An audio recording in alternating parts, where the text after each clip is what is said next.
పితా పుత్ర పవిత్ర ఆత్మ నామమున ఆమెన్. ప్రభునందు మిక్కిలి ప్రియ సహోదరి సహోదరులారా, ఈ వాక్య పరిచర్యకి మిమ్మందరినీ ప్రేమతో ఆహ్వానిస్తున్నాను.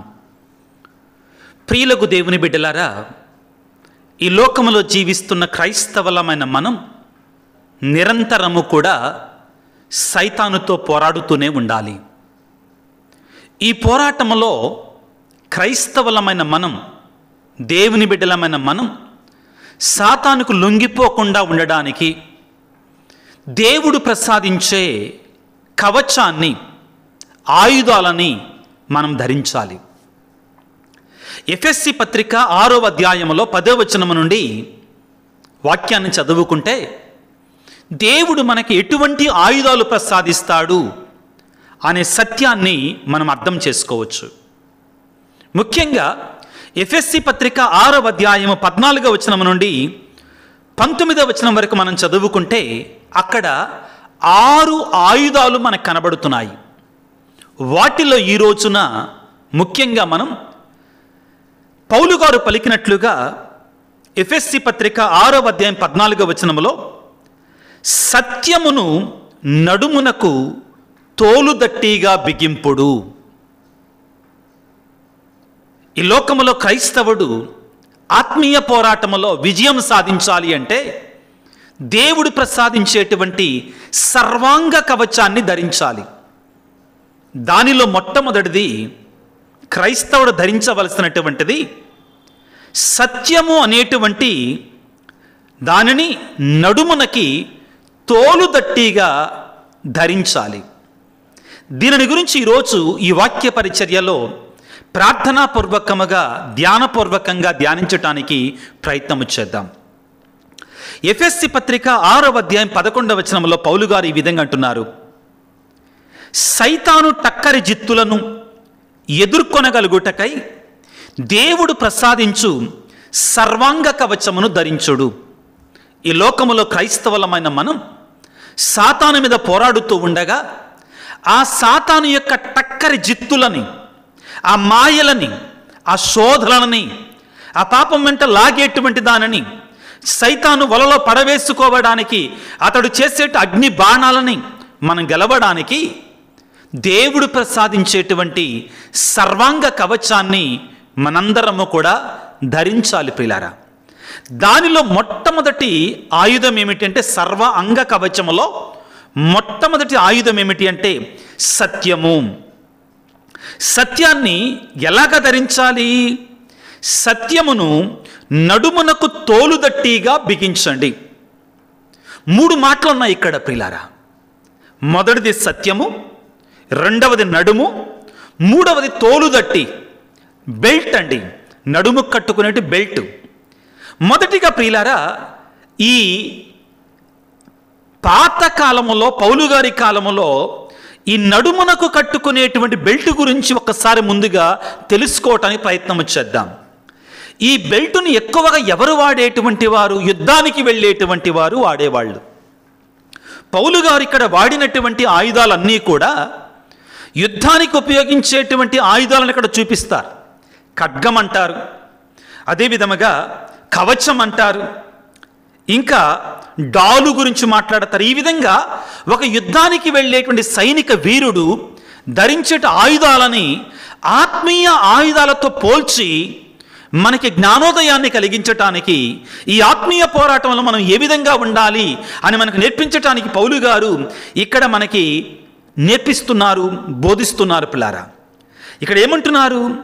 సత్యమును నడుమునకు తోలుదట్టిగా, ఒక బెల్ట్గా మీరు వాడాలి అంటున్నారు సత్యాన్ని. ఏంటి ఇక్కడ బెల్టును దేనికి వాడేటువంటి వారు? పాతకాలంలో ప్రియులారా, యుద్ధానికి వెళ్ళేటువంటి వారు ముఖ్యంగా 3 అవసరాల కోసం ఈ బెల్టుని, నడుమునకి తోలు బెల్టుని, తోలుదట్టి అంటారు, దాన్ని వాడేవారు. మొదటిగా ప్రియులారా, ఈ నడుము కట్టుకున్న దానికి ఆయుధాలు తొలగించుకునేవారు. కత్తి ఉందనుకోండి, దాని వరని ఈ బెల్ట్కే కట్టి ఉంచుతారు అక్కడ, పడిపోకుండా, ఊడిపోకుండా. కాబట్టి అవసరం వచ్చినప్పుడు ఆ కత్తిని అక్కడి నుంచి దోస్తారు. అది ఆయుధాలని కాపాడేదిగా, మోసేటువంటిదిగా ఉంటుంది. గుర్రం మీద వెళ్ళేటువంటి వాడు ఇక్కడ ఆయుధాలు ఉంచుకుంటారు. చిన్న కత్తి, పెద్ద కత్తి, ఇటువంటి వాటన్నింటినీ కూడా ఉంచుకుంటారు. రెండవది, ఈ తోలుదట్టి అనేటువంటిది, నడుము కట్టుకునే తోలుదట్టి అనేటువంటిది ఒక వ్యక్తి సిద్ధపడి ఉన్నాడు, పోరాటానికి సిద్ధపడి ఉన్నాడు అని తెలియజేస్తుంది ప్రియులారా. మూడవది, అతి ముఖ్యమైనటువంటిది ప్రియులారా, ఈ యొక్క ఆయుధాన్ని, ఈ యొక్క తోలుదట్టిని తమ బట్టలు ఊడిపోకుండా, తమ బట్టలు అడ్డుపడకుండా, అదేవిధంగా ఒక దృఢమైన బలమైనటువంటి స్థితిని వాళ్ళకి ఇవ్వడానికి ఉపయోగించేవారు.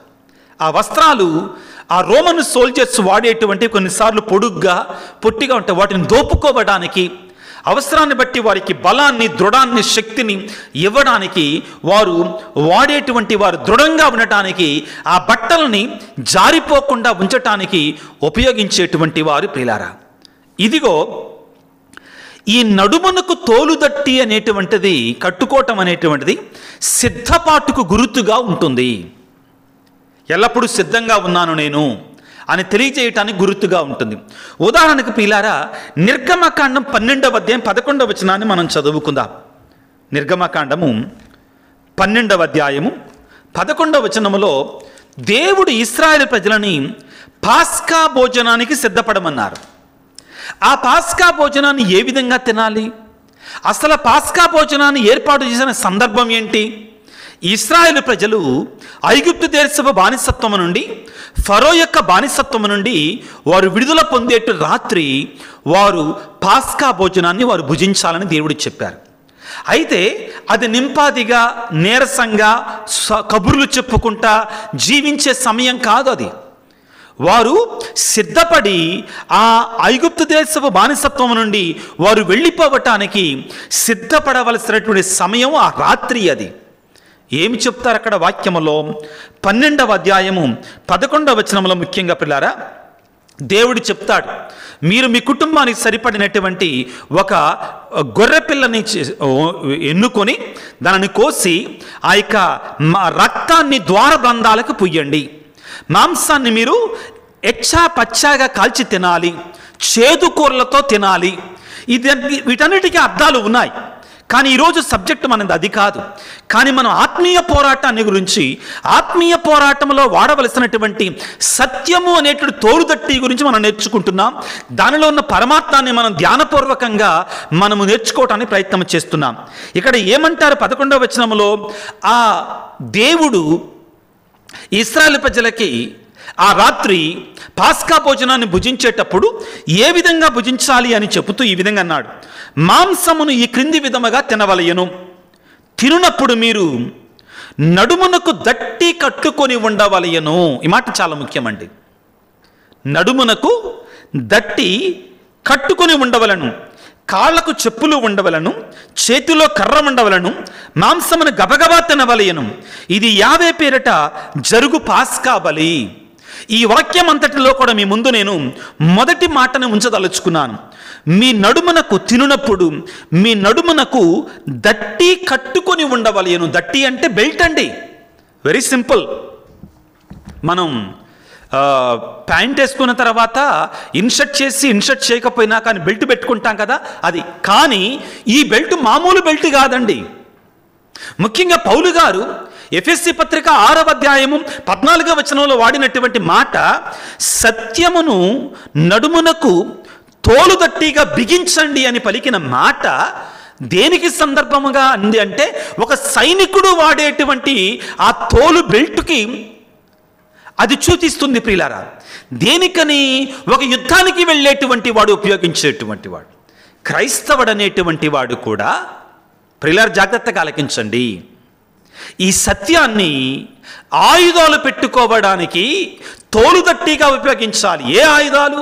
ఆత్మీయ ఆయుధాలని, దేవుడు ప్రసాదించేటువంటి ఆ సర్వాంగ కవచానికి సంబంధించినటువంటి ఆయుధాలను పెట్టుకునేటువంటి దానిగా ఉపయోగించుకోవాలి. ప్రియులకు దేవుని బిడ్డలారా, సిద్ధపాటుకు గుర్తుగా ఉంచుకోవాలి. సిద్ధపాటుకి గుర్తుగా ఉంచుకోవాలి ప్రియులారా. దీనిని మనందరం కూడా ఈ సందర్భంగా సత్యము అనే పదాన్ని గురించి మనం ధ్యానం చేయాలి ఈ రోజున. ప్రియులారా, దేవుడు ప్రసాదించినటువంటి ఈ సర్వాంగ కవచములో పౌలు గారు మొట్టమొదటిగా ఎంచుకున్న ఆయుధం ఏమిటి అంటే దేవుడు ప్రసాదించేటువంటి సత్యము అనే ఆయుధం. ఈ ఆయుధాన్ని మన నడుమునకు కట్టుకొని దానిని విడవకూడదు ఎప్పటికీ కూడా. ఏంటి ఇక్కడ సత్యం అంటే? సత్యం అంటే ఏమిటి? వాక్యాన్ని చదువుకున్న పిల్లరా, పౌలు తిమోతికి రాసిన మొదటి లేఖ 2వ అధ్యాయము 4వ వచనములో దేవుడు మానవాళికి ఎడల ఒక కోరిక కలిగి ఉన్నాడు. వాక్యాన్ని చదువుకుంటే పౌలు తిమోతికి రాసిన మొదటి లేఖ 2వ అధ్యాయము 4వ వచనాన్ని చదువుకుందాం. మానవులందరూ రక్షించబడవలనని, ముఖ్యమైన మాట ఇప్పుడు వస్తుంది, జాగ్రత్తగా వినండి, సత్యమును తెలుసుకొనవలనని దేవుని యొక్క అభిలాష, దేవుని యొక్క కోరిక ఏంటండి? మానవులందరూ కూడా దేవుణ్ణి తెలుసుకోవాలి, దేవుణ్ణి తెలుసుకోవాలని, రక్షించబడాలని, సత్యాన్ని తెలుసుకోవాలని దేవుని యొక్క కోరిక. దేవుని కోరిక ఏంటి? సకల మానవాళి కూడా నిజాన్ని తెలుసుకోవాలి, సత్యాన్ని తెలుసుకోవాలి. ఏమిటది? నిజదేవుని తెలుసుకోవాలి, సత్యదేవుని తెలుసుకోవాలి. ఇది చాలా ముఖ్యమైనటువంటిది. అసత్యాన్ని తెలుసుకోవటం కాదండి, నిజమైన దేవుడు ఎవరు అని మనందరం తెలుసుకోవాలి. ఇది అతి ముఖ్యమైనటువంటిది. మానవుడు రక్షించబడాలి అంటే సత్యమైన దేవుని తెలుసుకొని ప్రియులారా, ఆ సత్యమైన దేవుని విశ్వసించి మారు మనసు పొంది హృదయ పరివర్తన చెంది ఆయనను విశ్వసించటం ద్వారా రక్షణ కలుగుతుంది. దీనిని మనం మన నడుమునకు తోలుదట్టిగా బిగించుకోవాలి. తరువాత సత్యం అంటే ఏంటి? ఇక్కడ వాట్ ఈస్ ట్రూత్? ఇది ముఖ్యం ప్రియులారా. దేవుడు ఒక్కడే, ఇది సత్యం. ఏంటి? నడుమునకు తోలుదట్టిగా బిగించటం ఏంటి? దీనిని మనం నడుమునకు బలంగా బిగించుకోవాలి క్రైస్తవుడు అనేటువంటి వాడు. ఏమిటది? దేవుడు ఒక్కడే. దేవుని మనుషులను ఒకచోట చేర్చు మధ్యవర్తి కూడా ఒక్కడే. ఆయనే మనుషుడైన దేవుని కుమారుడైన యేసుక్రీస్తు. ఆయనను తెలుసుకోవటమే సత్యం. ఆయనే సత్యం. ఆయనను తెలుసుకోవాలి. ఈ సత్యాన్ని మనం విడవకుండా మన నడుమునకి తోలుదట్టిగా బిగించుకోవాలి. ఆ తరువాత మానవాళి రక్షణ కొరకై ఆ కుమారుడు తనను తాను అర్పించుకున్నాడు. మానవులందరూ రక్షించబడాలని దేవుని కోరికకు ఆయన యుక్త సమయమున నిదర్శనమాయను. జాగ్రత్తగా ఆలకించండి పిల్లారా. పౌలు గారు అంటున్నారు, దేవుడు మనకు ప్రసాదించే సర్వాంగ కవచములో ఆ ఆయుధాలలో మొట్టమొదటిది నడుమునకు కట్టుకునేటువంటి సత్యము అనే తోలుదట్టి. ఏంటి సత్యం? ఇక్కడ ఏం తెలుసుకోవాలి క్రైస్తవుడు అనేటువంటి వాడు అంటే దేవుడు ఒక్కడే, దేవుడు ఒక్కడే. తరువాత ఆయన తప్ప మరొక దేవుడు లేడు. మానవులని దేవుని వద్ద చేర్చేటువంటి మధ్యవర్తి ఒక్కడే, ఆయనే దేవుని కుమారుడైన క్రీస్తు భగవానుడు. ఆయన ద్వారా తప్ప మరొక ద్వార లక్షణ లేదు. ప్రియులకు దేవుని బిడ్డలారా, ఈ సత్యానికి మించి ఎవరైనా కానీ ఏదైనా కానీ బోధిస్తే అది అసత్యం కిందే వస్తుంది. ఎస్, దీనిని తెలుసుకోవాలి. సర్వాంగ కవచములో మొట్టమొదటిది ఇదే. ఇది లేకుండా మనకి రక్షణ లేదు. ఇది లేకుండా మనం సైతాను మీద పోరాడలేం. ఈరోజు మనం ధ్యానం చేసేటువంటి వాక్యం కొంచెం క్లిష్టమైనది కావచ్చు. కొంచెం మనసును లగ్నం చేస్తే మన విశ్వాసానికి మూలమైనటువంటి విషయాలను మనం నేర్చుకుంటున్నాం ప్రియులారా. సత్యాన్ని తెలుసుకోవాలి. ఏమిటి సత్యం? దేవుడు ఒక్కడే. మానవులను తన దేవుని దగ్గర చేర్చేటువంటి మధ్యవర్తి అయినటువంటి యేసు ప్రభువు కూడా ఒక్కడే. ఆయన తన శిలువ మరణము ద్వారా మానవాళిని కాపాడాడు. హృదయ పరివర్తన చెంది మారు మనస్సు పొంది ఆయన దరికి చేరటం ద్వారా మనందరం రక్షణ పొందుతాం. ఇదే సత్యం ప్రియులారా. దేవుడి కోరికేంటి? ఈ సత్యాన్ని తెలుసుకోవాలని. అయితే ప్రియులకు దేవుని బిడ్డలారా, ఈ సందర్భంగా మనందరం కూడా ప్రశ్నించుకోవాలి. ఇంతకీ సత్యం అంటే ఏంటి అసలు? ఎవరు ఈ సత్యం అని ప్రశ్నించుకుంటే యోహాను సువార్త 14వ అధ్యాయము 6వ వచనంలో యేసు ప్రభు ఈ విధంగా పలుకుతున్నాడు. అందుకు యేసు, నేనే మార్గము, సత్యము, జీవము, నా మూలమున తప్ప ఎవడును తండ్రి వద్దకు రాలేడు. సత్యం ఎవరింతకీ?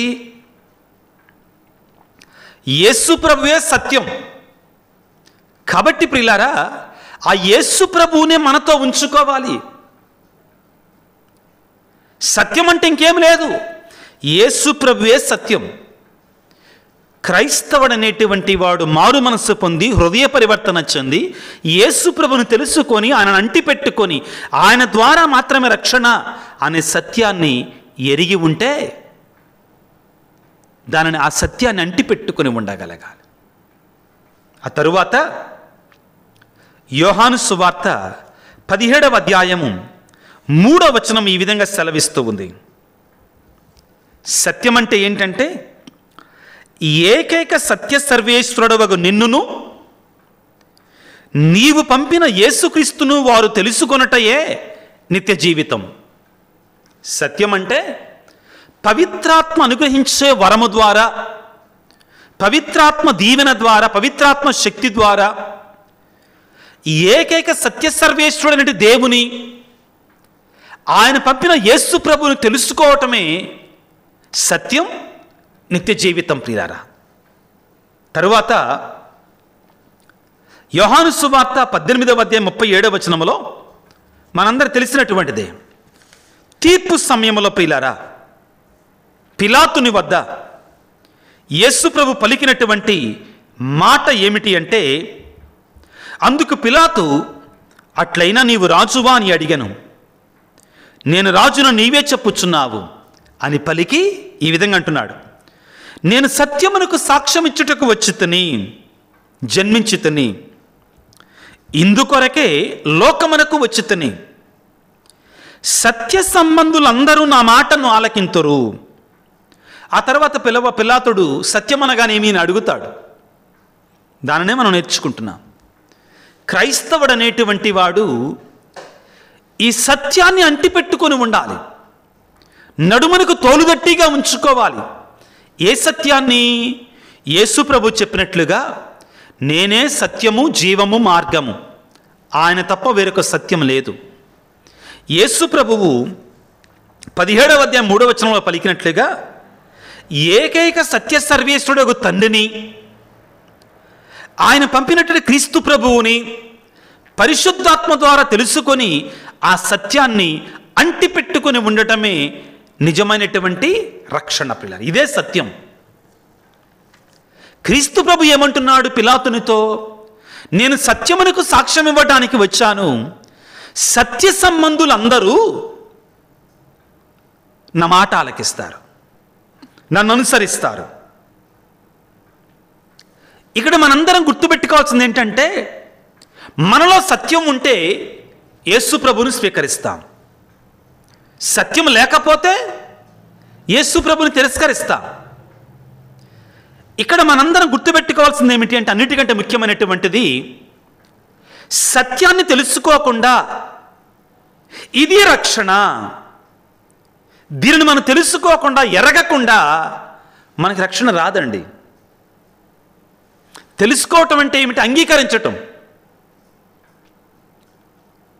కొరింథీయులకు రాసినటువంటి మొదటి లేఖలో 2వ అధ్యాయంలో మనం చదువుకున్నాం కదా, ఏమని? దేవుడు ఒక్కడే, మానవులను దేవుని వద్ద చేర్చు మధ్యవర్తి కూడా ఒక్కడే, ఆయనే దేవుని కుమారుడు క్రీస్తు భగవానుడు, ఆయనే ఈ లోకానికి వచ్చాడు. ఇదే రక్షణ ప్రియులారా, దీనిని తెలుసుకోవటమే సత్యం. ఇక్కడ మనందరం బలహీనులమే, మనందరం బలహీనులమే. ఎవరు నేర్పిస్తారు మనకి ఈ సత్యాన్ని? ఎవరు నేర్పిస్తారు మనకి? మానవ మాత్రులు నేర్పించలేరండి, మేము నిమిత్త మాత్రులం మాత్రమే. నేర్పించేది మాత్రం పరిశుద్ధాత్మ దేవుడే, పవిత్రాత్మ సర్వేశ్వరుడే మనకి ఈ సత్యాన్ని నేర్పిస్తాడు ఆత్మీయంగా. యేసు ప్రభువే స్వయంగా ప్రియులారా యోహాను సువార్త 16వ అధ్యాయము 13వ వచనంలో ఈ విధంగా పలుకుతున్నాడు. ఆయన సత్య స్వరూపియకు ఆత్మ వచ్చినప్పుడు మిమ్ములను సంపూర్ణ సత్యములోనికి నడిపించును. ఎవరు నడిపిస్తారు మనల్ని సంపూర్ణ సత్యంలోనికి? ఎవరు నేర్పిస్తారు మనకి సత్యాన్ని? పరిశుద్ధాత్మ, సత్యస్వరూపియకు ఆత్మ. ఆయన తనంతట ఏమీయూ బోధింపక తాను వినిన దానిని బోధించును, జరగబో విషయమును మీకు బోధించును. మన కనువిప్పు కలిగించేది, నిత్యరక్షణ సత్యవేదాన్ని మనకు బోధించేది పరిశుద్ధాత్మ దేవుడే. గురువులు, బోధకులు అనేటువంటి వారు నిమిత్త మాత్రులే. దేవుని యొక్క పరిశుద్ధాత్మ, దేవుని యొక్క పరికరాలు. ఆయన మా నోటిని వాడుకుంటాడంతే. ఈ సత్యాన్ని అంటిపెట్టుకొని ఉండాలి ప్రియులారా. ఈ ఆధునిక ప్రపంచంలో ఎంతోమంది బోధకులు వస్తున్నారు. ఇక్కడ అసలైన విషయం దాగి ఉంది. అబద్ధపు బోధకులు ఎక్కువైపోతున్నారు. పరిశుద్ధాత్మ దేవుని ద్వారా మనం పొందుకున్నటువంటి సత్యవేదాన్ని మనం అంటి పెట్టుకొని ఉండాలి. పరిశుద్ధాత్మ దేవుడు మనకు బోధించినటువంటి, మన కనువిప్పు కలిగించినటువంటి ఆ సత్యవేదాన్ని 2000 సంవత్సరాల నుంచి శ్రీసభ ద్వారా మనకు అందించబడినటువంటి ఈ సత్యవేదాన్ని నడుమునకు గట్టిగా బిగించుకొని మనం స్థిరముగా ఉండాలి. ఇంకా ఈ సత్యవేదాన్ని ప్రియులారా, మనకి ఆ పరిశుద్ధాత్మ దేవుడు మనలో లేకపోతే ఈ సత్యాన్ని మనం అంగీకరించలేం. కాబట్టి మనందరం కూడా ఒక ప్రార్థన చేసుకోవాలి. దేవా, నీ సత్యాన్ని మాకు బోధించయ్యా. అసత్యం వెంట పరుగులు పెట్టకుండా, అసత్య బోధకుల వెంట పరుగులు పెట్టకుండా మమ్మల్ని కాపాడయ్యా, మమ్మల్ని రక్షించయ్యా అని దేవుని మనందరం కూడా ప్రతిదినము కూడా అనుదినము కూడా ప్రార్థన చేసుకోవాలి. ఎందుకంటే సత్య బోధనను మనం కోల్పోతే ప్రియులారా, రక్షణ కోల్పోయినట్లే, చాలా ప్రమాదంలో పడ్డట్లే. కీర్తన 25:5 వచనాన్ని నా తర్వాత మీరందరూ చెప్పడానికి ప్రయత్నం చేయండి. చాలా ముఖ్యమైన మాట ప్రియులారా. కీర్తన 25:5 వచనము, దేవా నీ సత్యమును అనుసరించి జీవించున్నట్లు నాకు బోధించుము. ఎంత చక్కని మాట ప్రియులారా. దేవా నీ సత్యమును అనుసరించి జీవించున్నట్లు నాకు బోధించుము. ఈనాడు మనం ధ్యానించే అంశం, పౌలు గారు సర్వాంగ కవచాన్ని, దేవుడు ప్రసాదించే సర్వాంగ కవచాన్ని, దేవుడిచ్చే 6 ఆయుధాలలో మొదటి ఆయుధం సత్యమును తోలుదట్టిగా మీ నడుమునకు బిగింపుడు. ఈ రక్షణ చరిత్రలో, ఈ రక్షణ ప్రక్రియలో మనందరము కూడా ప్రియులారా వేద సత్యాన్ని తెలుసుకోవాలి, సత్యాన్ని ఎరిగి ఉండాలి. ఏమిటి సత్యం? దేవుడు ఒక్కడే. ఆయన తన ప్రియకుమారుని మన కొరకై ఈ లోకానికి పంపించాడు. ఆయన మన కొరకై సిలువలో మరణించాడు. ఎవరైతే ఆ దేవుడు పరిశుద్ధాత్మ ద్వారా మరణించినట్టు యేసు ప్రభు సజీవుడిగా లేచాడు, పరిశుద్ధాత్మలో జీవిస్తున్నాడు అని, ఆయన నా కొరకే మరణించాడు అని పాపాల కొరకే పశ్చాత్తాపపడి క్రీస్తును తమ దేవునిగా అంగీకరిస్తారో వారు రక్షణ పొందుతారు. ఇదే సత్యం ప్రియులారా. అయితే ఈ ఆధునిక ప్రపంచంలో ఈ అసలైన విషయాన్ని మరచిపోయి కొసరైన విషయం గురించి చాలామంది కొట్లాడుకుంటున్నారు. రా అంటే రాని జూలు విదుల్చుతున్నారు, కాలు దువ్వుతున్నారు చాలామంది బోధకులండి. అసలైన విషయాన్ని మరిచిపోతున్నారు, కొసరైన విషయాల గురించి కొట్లాడుతున్నారు. కథోలిక శ్రీసభ ప్రియులారా క్రీస్తు ప్రభువే నిజమైన దేవుడు అని బోధిస్తుంది. క్రీస్తు ప్రభువు తప్ప మరొక దేవుడు లేడు అని బోధిస్తుంది. పరిశుద్ధాత్మ సర్వేశ్వరుడు మనకి సత్యవేదాన్ని బోధిస్తాడు. కాబట్టి మనందరం ఇప్పుడు ఏమని ప్రార్థన చెయ్యాలి? దేవా నీ సత్యమును అనుసరించి జీవించున్నట్టు నాకు బోధించుమయ్యా. ఈ ప్రార్థన మనం ఎల్లవేళలా కూడా దేవుని సన్నిధిలో చేయాలి ప్రియులారా. చాలా ముఖ్యమైన ప్రార్థనను చేయాలి. ఈ సత్యాన్ని గురించి మాట్లాడుతూ అసలు దేవుని సన్నిధికి ఎవరు రాగలడు, ఎవరు నిలబడగలడు, దేవుని సన్నిధిలో ఎవరు నిలబడగలరు అని మాట్లాడుతూ కీర్తన 15:2-3 వచనాలలో ఈ విధంగా రాయబడి ఉంటుంది పిల్లారా. కీర్తన 15:2-3 వచనాలు. దేవా, నీ మందిరమును నివసింపగలవాడెవడు? నీ పర్వతం మీద నిలవగలవాడెవడు? నిందారహితముగా జీవించువాడును, ధర్మమును పాటించువాడును, హృదయపూర్వకముగా సత్యమును పలుకువాడు. అసలు దేవుని సన్నిధిలో ఎవడు నిలబడగలడు? సత్యాన్ని అంగీకరించి ఆ సత్యానికి లోబడి. ఇక్కడ సత్యం అంటే జాగ్రత్తగా ఆలకించండి, మరలా చెప్తున్నాను, దేవుడు ఒక్కడే. మానవులను రక్షించడానికి దేవుడు పంపినటువంటి కుమారుడు ఒక్కడే. ఆయన మరణించి పరిశుద్ధాత్మ శక్తితో 3వ నాడు సజీవుడిగా లేచాడు. తద్వారా మనందరికీ రక్షణ తెచ్చిపెట్టాడు. ఇది సత్యం. ఎవరైతే ఆ క్రీస్తును తమ రక్షకునిగా అంగీకరిస్తారో, మారు మనసు పొంది హృదయ పరివర్తన చెంది రక్షణ స్వీకరించాలి. ఈ సత్యాన్ని ప్రతి క్రైస్తవుడు కూడా తోలుదట్టిగా నడుమునుకు బిగించుకున్నప్పుడు సాతానుడు అనేటువంటి వాడు ఏమీ చెయ్యలేడు. ఈ నిజవేద సత్యాన్ని మనందరం కూడా ధరించి ఉండాలి. చాలా ముఖ్యమైనటువంటి మాట ప్రియులారా. దేవుడు అంటండి అసహ్యించుకునే కొన్ని విషయాలు ఉన్నాయంటండి. దేవుడు అసహ్యించుకునే కొన్ని విషయాలు ఉన్నాయి. వాటిలో ఒకటి అసత్యాన్ని మాట్లాడేయటం అంటాం అన్నమాట. ఎవరైతే సత్యాన్ని అంగీకరించరో, ఎవరైతే సత్యాన్ని మాట్లాడారో అట్లాంటి వాళ్ళని దేవుడు అంటండి అసహ్యించుకుంటాడట. ప్రియులకు దేవుని బిడ్డలారా, సామెతల గ్రంథం 6వ అధ్యాయము 16వ వచనం నుంచి చదువుతున్నాను. ప్రభువు అసహ్యించుకుని కార్యములు 7 కలవు, ఇవి 7ను అతడు ఏవగించుకొనును. గర్వపు చూపు, కళ్ళలాడు నాలుక, అంటే సత్యాన్ని పలకకుండా ఉంటుంది చూడు, ఆ నాలుకంటే దేవుడు అంటండి ఏవగించుకుంటాడట, అసహ్యించుకుంటాడట. ప్రియులారా, ప్రియమైన క్రైస్తవుడా, నీవు సత్యాన్ని ఎరిగి సత్యములో జీవించాలి. ఈ ఆధునిక ప్రపంచంలో ప్రియులారా, ఇది చాలా ముఖ్యమైన సందేశం. నిజవేద సత్యాన్ని తెలుసుకొని ఆ సత్యం ప్రకారం జీవించటం చాలా ముఖ్యమైనటువంటిది. కారణం ఏమిటి అంటే, ఈ ఆధునిక ప్రపంచంలో ప్రియులారా చిత్ర విచిత్రములైన బోధనలు బయటికి వస్తున్నాయి. రక్షణకు కావలసినటువంటి అసలైన విషయాన్ని పక్కన పెట్టేసేసి, ఏంటి రక్షణకు కావలసింది? క్రీస్తు ప్రభువును నిజదేవునిగా అంగీకరించాలి. దేవుడు ఒక్కడే. ఆయన పితాపుత్ర పవిత్రాత్మ నామంలో తనను తాను బయలుపరుచుకున్నాడు. క్రీస్తును అంగీకరిస్తే నిజమైన రక్షణ. దీన్ని వదిలిపెడుతున్నారండి. దారుణాతి దారుణంగా చిన్న చిన్న విషయాలను పట్టుకొని వాటి వెంట పడుతున్నారండి. ఇక్కడ ప్రియులారా మీరందరూ గ్రహించండి దయచేసి.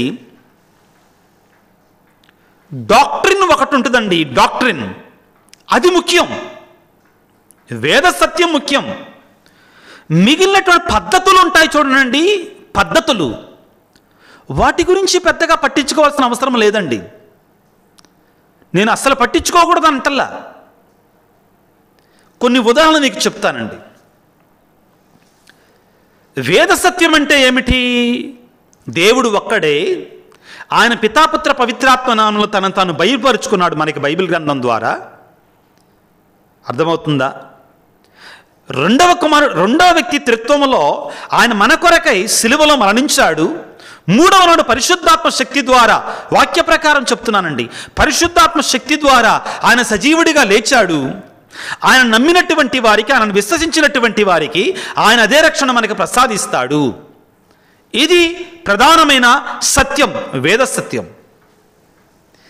ఈ భక్తిలో భాగంగా ప్రియులకు దేవుని బిడ్డలారా, నీవు దేవునికి దగ్గర చేరుకోవటానికి ఒక 20 రోజుల పాటు దీక్షను బోనతావా? అది తప్పేంటి? దేవునికి దగ్గర కావటానికి ఉపవాసం ఉండటం తప్పేంటి? దానిలో ఒక 40 రోజుల పాటు. లేకపోతే దేవుని దగ్గరికి వెళ్ళినప్పుడు నీవు నీ భక్తిని ఆయనకి వ్యక్తపరచుకోవడానికి ఒక కొబ్బరికాయ కొడతావా, లేకపోతే నీ గుండు గీకించుకుంటావా? ఇవి ప్రాధాన్యం కాదు ప్రియులారా, ఇవి ప్రాధాన్యం కాదు, ఇవి ముఖ్యం కాదు. వేద సత్యం ముఖ్యం. ఇక్కడ ముఖ్యంగా కథోలిక స్త్రీ సభ ఎక్కడా కూడా వీటిని చెయ్యండి అని చెప్పదు. కానీ వారి భక్తిని వ్యక్తపరచుకోవడానికి ఆటంకపరచాల్సిన అవసరం లేదు. ఇది ముఖ్యం ప్రియులారా. కానీ ఆధునిక ప్రపంచంలో ఏం జరుగుతుందంటే అసలైన దాన్ని వదిలిపెడుతున్నామండి, కొసరైన దాన్ని పట్టుకుంటున్నాం. బైబిల్లోనే ప్రియులారా చాలా స్పష్టంగా అన్యదేవతలకి విగ్రహాలకి సమర్పించబడినటువంటి పలహారాన్ని తీసుకోకూడదని ఒక చోట ఉంది చాలా స్పష్టంగా. అదే పౌలు గారు ప్రియులారా మరొక సందర్భంలో చాలా స్పష్టంగా చెప్తారు. ఏంటంటే దేనికి పెట్టిందైనా మీరు తినొచ్చు, కానీ మీరు తినేటప్పుడు అది పలానా చోట పెట్టింది అని మీరు దేవుడికి పెట్టిన ప్రసాదంగా మీరు తినకూడదు. బైబిల్లో ఉంది. 2 వాదాలు ఉన్నాయి ప్రియులారా. ఇప్పుడు ఎవరు రైట్ ఎవరు తప్పు కాదు. ఇక్కడ దీని గురించి కొట్టుకుంటున్నారండి. ఇప్పుడు విచిత్రం ఏంటంటే దీని గురించి మాట్లాడుకుంటున్నారండి, అసలైంది విడిచిపెడుతున్నారు. విగ్రహములకు సమర్పించబడినటువంటిది మీరు తినకూడదు అని పౌలు గారే చెప్పారు. అపోస్తుల కార్యాలలో యెరూషలేములో జరిగినటువంటి సభలో సమావేశంలో నిర్ణయించారు. కానీ చాలా స్పష్టంగా ప్రియులారా పౌలు గారే తిమోతికి రాసిన మొదటి లేఖలో చాలా వివరంగా బోధిస్తారు. ఏమనంటారు? పౌలు గారు తిమోతికి రాసినటువంటి మొదటి లేఖ 4వ అధ్యాయము 2వ వచనం నుంచి జాగ్రత్తగా వినండి. అసత్యవాదుల టక్కరి మాటల నుండి ఇట్టి బోధనలు పుట్టును. కాల్చిన కడ్డీతో వాత వేయబడినట్లు వారి అంతఃకరణములు నిర్జీవములైనవి కదా. కొంతమంది అంట మాయబోధలు చేస్తారంటండి. వాళ్ళు ఏమంటారట? వివాహం ఆడుటయు కొన్ని పదార్థములను తినుటయు దోషం అన్నట్టు వారు బోధిస్తారు. కొన్ని పదార్థాలు తింటే అది దోషం, అది పాపం, మనకి పాపం చుట్టుకుంటుంది అని కొంతమంది బోధిస్తారు. జాగ్రత్తగా ఆలకించండి వాక్యాన్ని. కానీ సత్యమును గ్రహించిన విశ్వాసులు, జాగ్రత్తగా వినండి, సత్యమును గ్రహించిన విశ్వాసులు కృతజ్ఞతాపూర్వకముగా తినుటకు గాను ఈ పదార్థమును దేవుడే సృష్టించాడు. దేవుడు సృష్టించినది ఏది అయినా మంచిదే. మీరు దేనిని నిరాకరింపక కృతజ్ఞతాపూర్వకముగా స్వీకరించాలి. దేవుని వాక్కు వలనను ప్రార్థన వలనను అది పవిత్రపరచబడింది. అయిపోయింది. కొంచెం క్లిష్టమైన వాక్యం అండి ఇదంతా కూడా.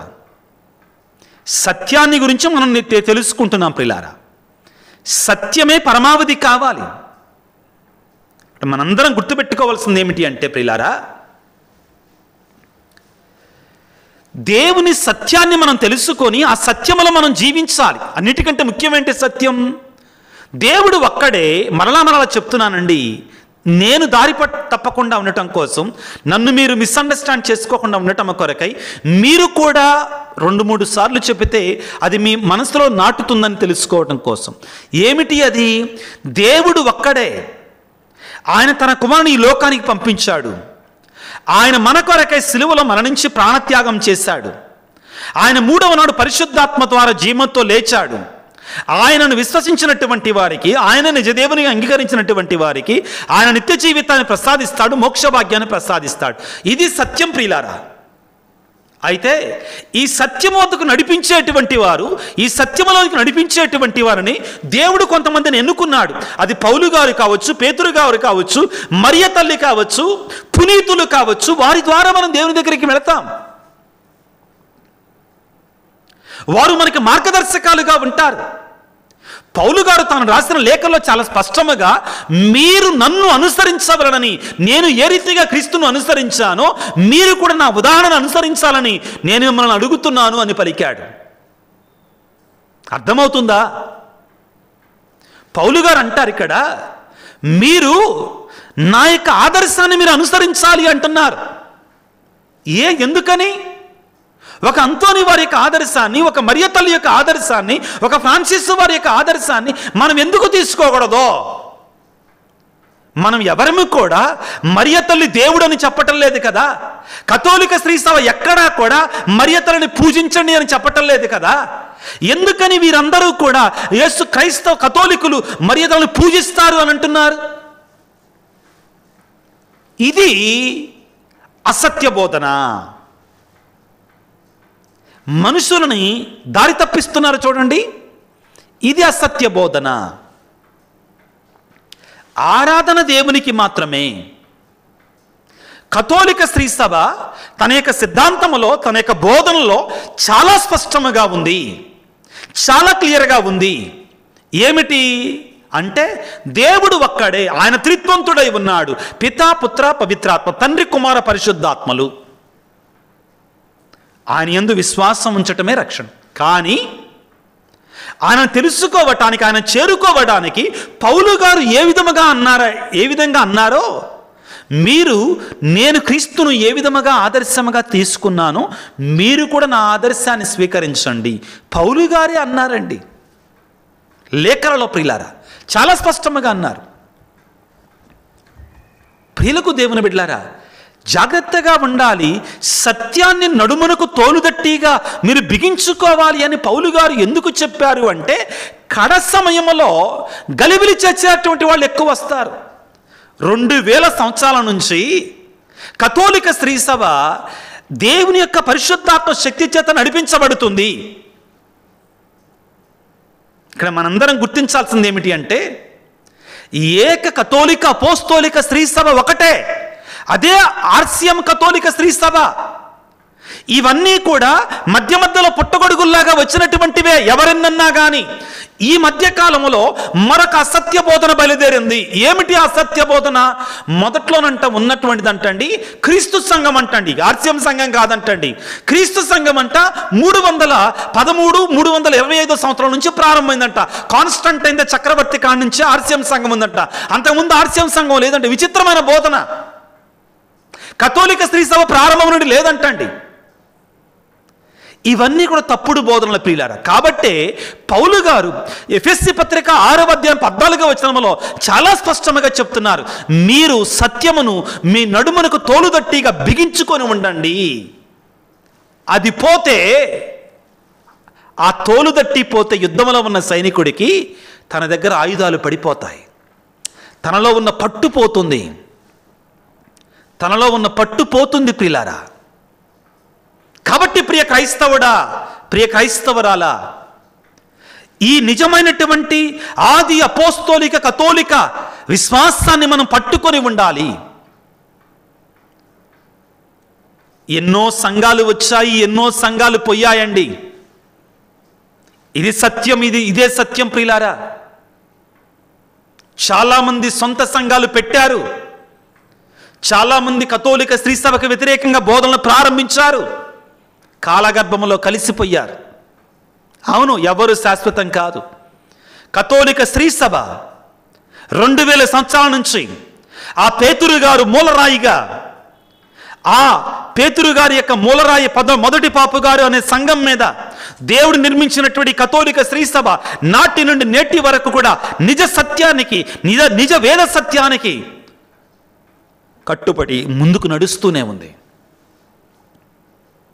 ప్రియమైన క్రైస్తవుడా, ఈనాడు మనం నేర్చుకునే పాఠం అనేటువంటిది చాలా ముఖ్యమైనటువంటిది. ఇది క్రీస్తు ప్రభువు చేత స్థాపించబడినటువంటి సంఘం. నేను తేలప్రోలులో ఉన్నప్పుడు ఒక పెద్ద పాస్టర్ గారు నా దగ్గరికి వచ్చారు. మాట్లాడుకునే విషయాల గురించి ఒక చోట కలుసుకున్నాం. ఆయన అన్న మాట, పాస్టర్ గారు అన్న మాట అండి, ఫాదర్ గారండి, మేము ఎన్ని చెప్పినా ఎన్ని చేసినా కానీ సార్వత్రిక సంఘానికి, ఇక్కడ సార్వత్రిక సంఘం అనే కొత్త పదాన్ని కనిపెట్టారండి. సార్వత్రిక, మీరు గూగుల్లో కొట్టండి. అంటే ఏమిటి అంటే, కథోలిక అంటే సార్వత్రిక, కథోలికోస్ గ్రీకు భాష. కథోలికోస్ అంటే దాని అర్థం తెలుగులో సార్వత్రిక. క్యాథలిక్ అంటేనే అందులోనే సార్వత్రిక, విశ్వజనీనమైన, యావత్ ప్రపంచంలో ఉన్నటువంటి అనే అర్థం అందులోనే ఉందండి. బాధాకరమైన విషయం ఏంటంటే ప్రియులారా, ఇవన్నీ తెలియవు. మీకు ఇంకొక విషయం చెప్తున్నాను. కొన్ని దినాల క్రితం నేను సత్యం అంటే ఏంటి తెలుసుకోవాలి. కొన్ని దినాల క్రితం నేను పౌలు గారు గుండుకిక్కించుకోవటానికి గురించి అపోస్తుల కార్యాలలో నుంచి కొన్ని వాక్యాలు, 2 ముఖ్యమైన వాక్యాలని నేను మీ ముందుంచాను. ఆ ప్రసంగంలో ఏమని చెప్పానంటే, ఇక్కడ ఈ బైబిల్లో, తెలుగు బైబిల్లో ఏమనుందంటే, పౌలు గారు వెంట్రుకలు కత్తిరించుకొనెను అని రాయబడి ఉంది. కానీ మూల భాషలో అది ఆయన గుండుకిక్కించుకున్నాడు అని చెప్పాను. చాలామంది భాషలు తెలియనటువంటి, భాషలు అంటే ఇక్కడ షబ లక గురించి మాట్లాడతలేదండి, మూల భాషల గురించి మాట్లాడుతున్నా. హీబ్రూ, గ్రీకు తెలియనటువంటి వారు కింద కమెంట్స్లో ఏం పెట్టారంటే, అయ్యా బైబిల్ తెలుసుకో నువ్వు, నాకు చెప్తున్నారు వాళ్ళు, బైబిల్ బాగా చదువు నువ్వు, నీకు తెలియదు, అక్కడుంది కత్తిరించుకోవటం అని ఉంది కానీ గుండుకిక్కించుకోవటం అని లేదుగా, కత్తిరించుకోవటానికి గుండుకిక్కించుకోవడం మీకు తెలియదా అని నాకు బోధిస్తున్నారండి. కానీ ప్రియులారా, గ్రీకు భాషలో, నూతన నిబంధన గ్రీకు భాషలో రాయబడింది. కాస్త కూస్తూ నేను నేర్చుకున్నాను లైసెన్షియేట్ చేసినప్పుడు. అక్కడ ఏమని ఉంటుందంటే, ఆ గ్రీకు భాషలో, మూల భాషలో టాన్షర్డ్ అని ఉంటుందండి. ఇంగ్లీష్ బైబిల్లో చదవండి మీరు, ఇంగ్లీష్ బైబిల్లో చాలా ట్రాన్స్లేషన్స్లో పౌల్ హ్యాస్ టాన్షర్డ్ హిస్ హెడ్ అని ఉంటుందండి. టాన్షర్ అంటే ఏంటి? తెలుగులో గుండుగిక్కించుకోవటం. ఆ పదాన్ని వాడటం మంచిది కాదు కాబట్టి బైబిల్ తర్జుమా చేసినటువంటి వారు చూడటానికి ఎబ్బెట్టిగా ఉంటుంది కాబట్టి ఎంట్రుకలు కత్తిరించుకోవటం అంటే ఊరికే సగరం చేపించుకోవటం కాదండి. దయచేసి అర్థం చేసుకోండి. తెలియనటువంటి వారు, మూల భాషలో తెలియనటువంటి వారు, తెలుగు మాత్రమే తెలిసినటువంటి వారు కొద్ది ఇంగ్లీష్ అన్న చదవండి. ఇంగ్లీష్లో ఏమనుంటుందంటే టాన్షర్డ్ అని ఉంటుందండి. టాన్షర్డ్ అంటే గుండుగిక్కించుకోవటం కాదు. తెలుగులో దానిని అలా రాయటం పద్ధతి కాదని వెంట్రుకలు కత్తిరించుకొను అని ఉంది. మరొక విషయం మీకు చెప్తున్నాను, చాలా ముఖ్యమైనటువంటిది. యూదుల సంప్రదాయం ప్రకారం అని కొంతమంది అంటున్నారండి. అక్కడ ఏమిటి, పౌలు గారు గుండుకిక్కించుకున్నారు అన్నప్పుడు వాళ్ళు ఏమంటున్నారంటే, లేదు ఆయన యూదుడుగా ఉన్నప్పుడు ఆయన మొక్కుబడి చేసుకున్నాడు అంటున్నారు. యాక్చువల్గా పౌలు గారు మనోపరివర్తన పొందింది అపోస్తుల కార్యాలు 9-10 అధ్యాయాలలో ఆల్రెడీ మనోపరివర్తన పొందారు. అక్కడ 18వ అధ్యాయానికి వచ్చిన తర్వాత ఆయన గుండుకిక్కించుకుంటున్నారు. ఇక్కడ ఒకవేళ పౌలు గారు యూదుల సంప్రదాయం ప్రకారం మొక్కుబడి చేసుకుంటే, యూదుల సంప్రదాయం ప్రకారం ఆయన గుండుకిక్కించుకోవాలని, యూదుల సంప్రదాయం ఎక్కడా కూడా ఎంట్రుకలు కట్ చేయటం ఉండదండి, గుండుకిక్కించుకోవటమేనండి. ఎంట్రుకలు కట్ చేయటం అంటే పూర్తిగా గుండుకిక్కించుకోవటమే. ఇది కూడా తెలియదు వీళ్ళకి. కానీ సత్యాన్ని తెలియకుండా మేము వేదశాస్త్ర పండితులం అన్నట్టుగా ప్రతి ఒక్కడు, అసలు బైబిల్ గురించి ఏ మూల తెలియనటువంటి వాడు కూడా మాట్లాడుతుంటాడు. ఎందుకు ఇవన్నీ వస్తున్నాయంటే, సత్యమును మీకు నడుమునకు తోలుదట్టిగా ధరించండి. మీరు గాలికి వంగిపోయే గడ్డిపోచలాగా ఉండమాకండి దయచేసి. మీరు ఎవరో ఏదో అన్నారని, ప్రియులారా మీకు అందరికీ సత్యం గురించి మాట్లాడుతున్నాం కాబట్టి ఈ రోజున మీకు అందరికీ ఒక మాట చెప్పాలి. నేను యెరూషలేము వెళ్ళినప్పుడు అక్కడ నేను కొనుక్కున్నటువంటిది ఏమిటి అంటే, పాత నిబంధనలో ఇశ్రాయేలు ప్రజలు వాడినటువంటి దివ్య మందస పెట్టె. విగ్రహారాధన అంటే ఏంటి? విగ్రహారాధన అంటే నిజదేవుని కాకుండా ఇతర దేవతలని వారి చెట్టుకో చేమకో వాళ్లే దేవుళ్ళని ఆరాధించటం అండి. స్వరూపాలను, ప్రతిష్ఠించిన స్వరూపాలను కూడా విగ్రహం అంటే ఎలాగా? ఆ శిలువ స్వరూపం కూడా విగ్రహం అంటే ఎలాగండి? ఎవరు సత్యం మాట్లాడుతున్నారు? అది మన క్రీస్తు ప్రభు నా కొరకే శిలువలో మరణించాడని మనం దాన్ని గుర్తుగా ఉంచుకుంటున్నాం. అది విగ్రహం కాదు, అది విగ్రహం కాదండి. అది విగ్రహం అయితే ప్రియులారా గుర్తుపెట్టుకోండి, ఇప్పుడు మీకు చెప్తున్నాను. అది విగ్రహం అయితే ఇశ్రాయేలు ప్రజలతో ఏ దేవుడైతే పై ఆకాశంలో కానీ కింది భూమిలో కానీ ఏ యొక్క వస్తువును కూడా నాకు ప్రతిబింబంగా పెట్టద్దన్న దేవుడే ఏమన్నాడు తెలుసా? మోషేతోటి నా కొరకే ఒక మందిరాన్ని, ఒక ఆర్క్ ఆఫ్ ద కవెనెంట్, ఒక దివ్య మందస్థాన్ని తయారు చేయమన్నాడు. దేనితోటండి? ఒక చెక్కతో చేయమన్నాడు. ఏం చేయమన్నాడు? దాని బంగార పొదుగు పొయ్యమన్నాడు. ఇంకా ఏం చేయమన్నాడు? దానిలో 2 రాళ్ళు, క్షమించండి ఈ మాటలు వాడుతున్నానండి, 2 రాళ్ళు, 10 ఆజ్ఞలు, 2 రాళ్ళు, 2 పలకలు, ఒక మన్నా పాత్ర గల గిన్నె, అహరోను యొక్క కర్ర. ఇవి వస్తువులు కాదా? వీటిని ఆరాధించమన్నాడు దేవుడు. నేనే అందులో ఉంటాను, దానిని ఆరాధించమన్నాడు దేవుడు. ఇది విగ్రహారాధన కాదు. అప్పుడు దేవుడు చెప్పింది కూడా విగ్రహారాధన అయిపోతుందా? కాదు ప్రియులారా, మీరందరూ అర్థం చేసుకోవాలి. మనోజ్ఞాన నేత్రాలు తెరవబడాలి. దేవుడేమన్నాడు? మీరు ఈ మందస్సాన్ని మోసుకొని వెళ్ళినప్పుడు నేనే దానిలో ఉంటానన్నాడు. దావీదు మహారాజు ఆ మందస్సం ముందు నాట్యమాడాడు. ఎందుకని? అదే దేవుడు అన్నాడు, అందులో దేవుడు ఉన్నాడు అన్నాడు. ఏంటివవి? దేవుని యొక్క ప్రతిబింబం ప్రియులారా, దేవుని యొక్క సాన్నిధ్యం. ఇప్పుడు దాన్ని కూడా అనొచ్చా మనం? రాళ్ళు, మన్నా గిన్నె, అహరోను కర్ర, చెక్కతో చేసినటువంటి దివ్య మందసం, దాని చుట్టూ బంగార పొదుకు, కాబట్టి అది కూడా విగ్రహారాధన అయిపోతుందా? No, God set to worship. విగ్రహారాధన కాదు.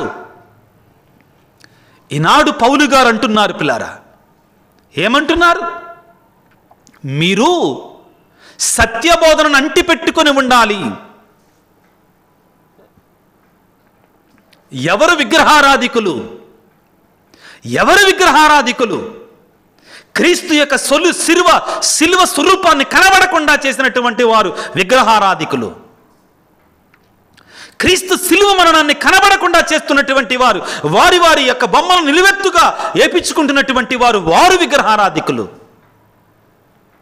దేవుని మరచిపోయి బోధకుడే దేవుడి కంటే ప్రథమ స్థానాన్ని ఆక్రమిస్తున్నాడు చూడు, వాళ్ళు విగ్రహారాధికులుగా మారుతున్నారు.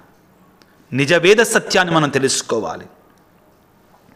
కపట బోధకులు, అసత్య బోధకులు అనేకులు కడపటి దినాలలో బయలుదేరతారని యేసుప్రభు చెప్పి కట్టుకథలను నమ్మి వారి వెంట వెళతారు, నిజమైన సత్యాన్ని మరిచిపోతారని చెప్పారు. అవును ప్రియులకు దేవుని బిడ్డలారా, యూదా గ్రంథము దర్శన గ్రంథానికి ముందుంటుందండి. 1వ అధ్యాయము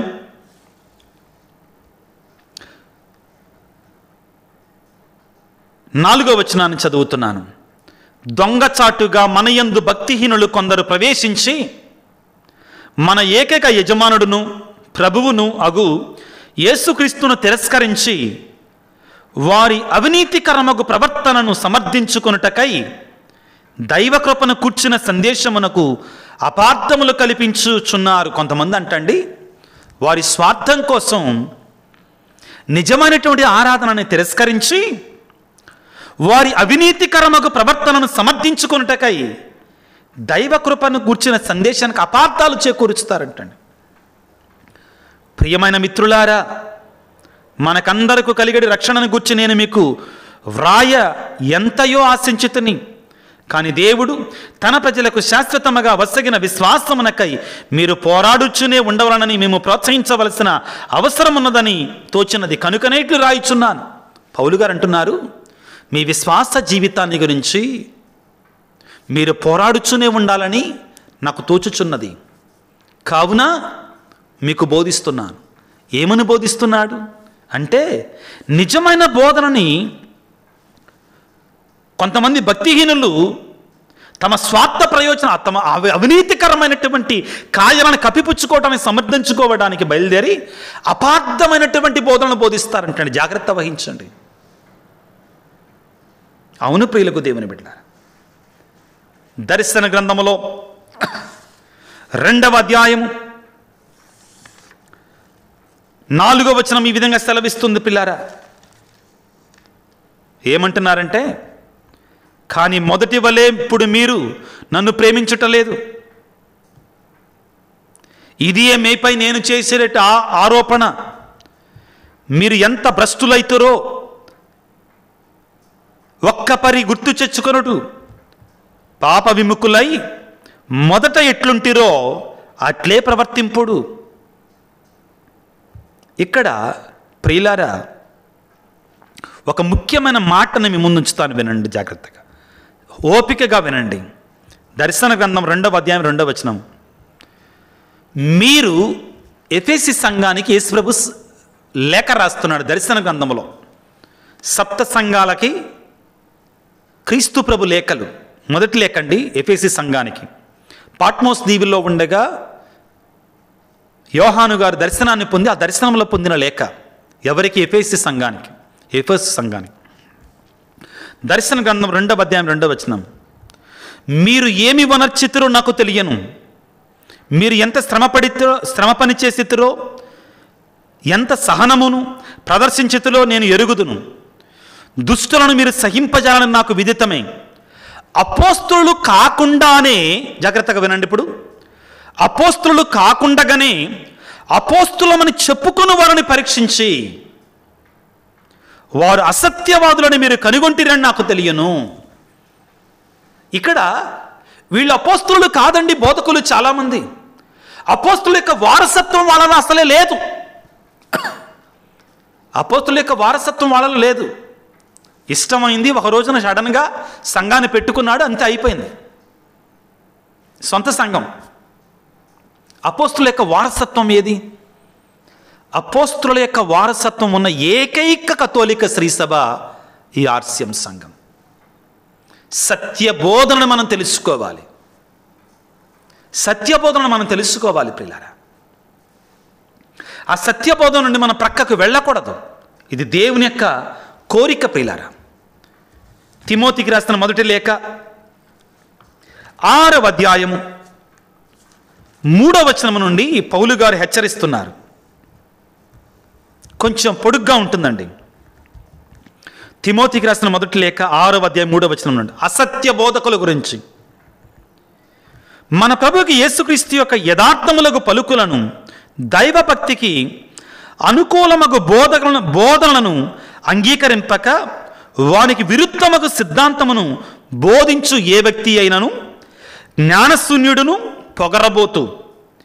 అట్టి వానికి వాగ్వివాదములందును వాగ్యుద్ధములందును అభిలాష మెండుగా ఉండును. ఈ మధ్యలో బాగా బయలుదేరారండి ఎవరు? వాక్యాన్ని బట్టి సవాల్ చేసుకునేవాళ్ళు. ఎవరంట వాళ్ళు? వాక్ వివాదములందును వాక్ యుద్ధములందును వారికి అభిలాష ఎక్కువగా ఉంటుంది, అసత్యాన్ని బోధించే వారికి. ఇంకా ధనవంతులగుటకు దైవభక్తి ఒక మార్గమని వారు అనుకొందురు.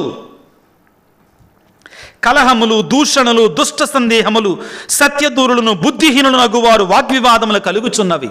ఇవన్నీ కూడా సంఘాలలో ఇప్పుడు కనబడుతున్నాయండి ప్రియులారా.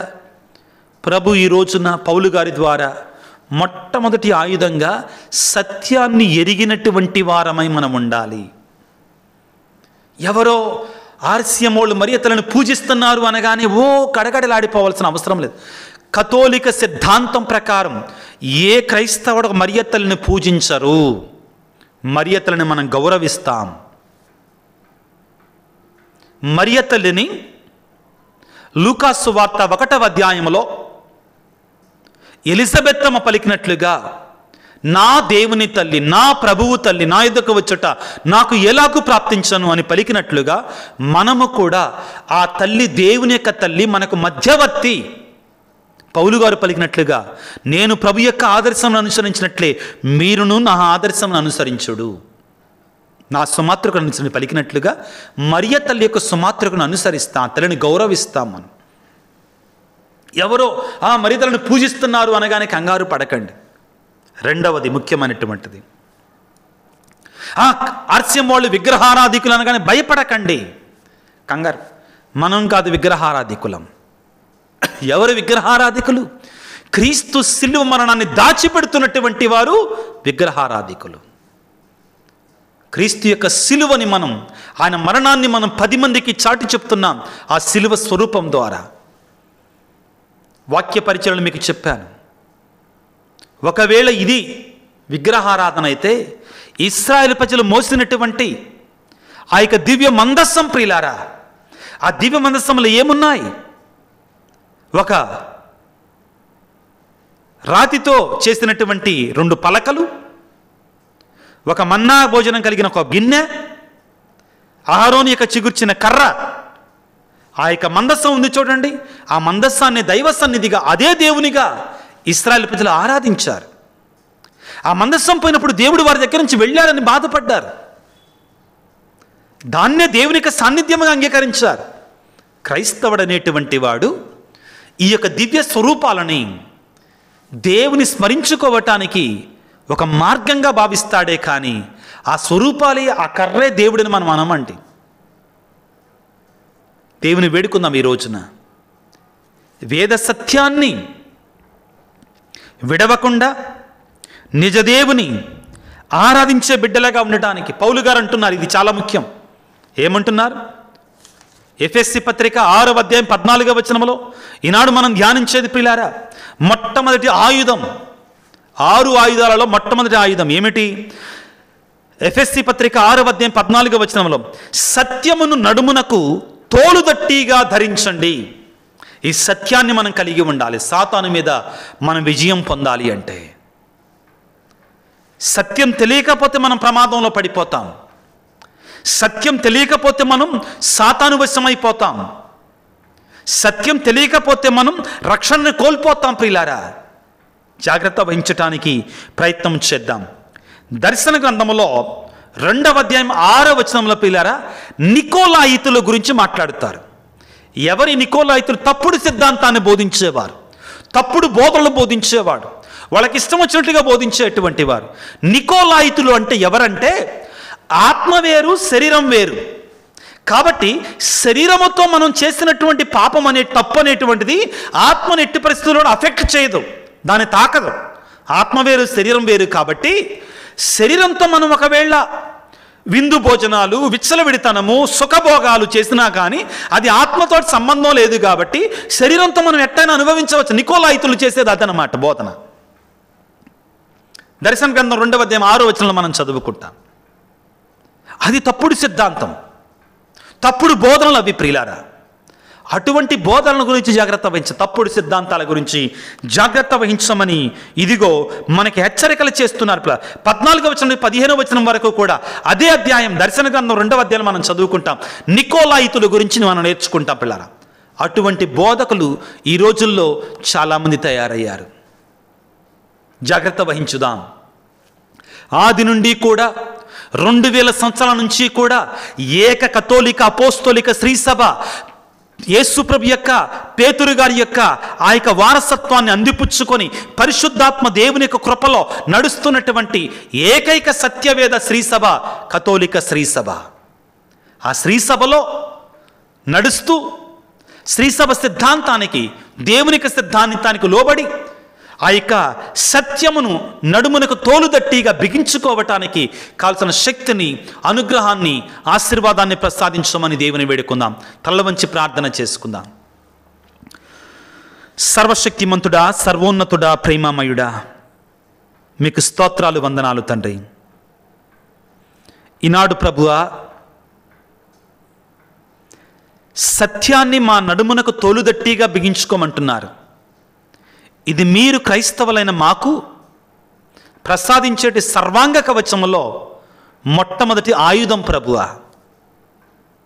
అవును తండ్రి, నీ రక్షణను స్వీకరించడానికై సిద్ధపడి ఉండే బిడ్డలుగా నీ పరిశుద్ధాత్మ శక్తితో మమ్ము నింపండి.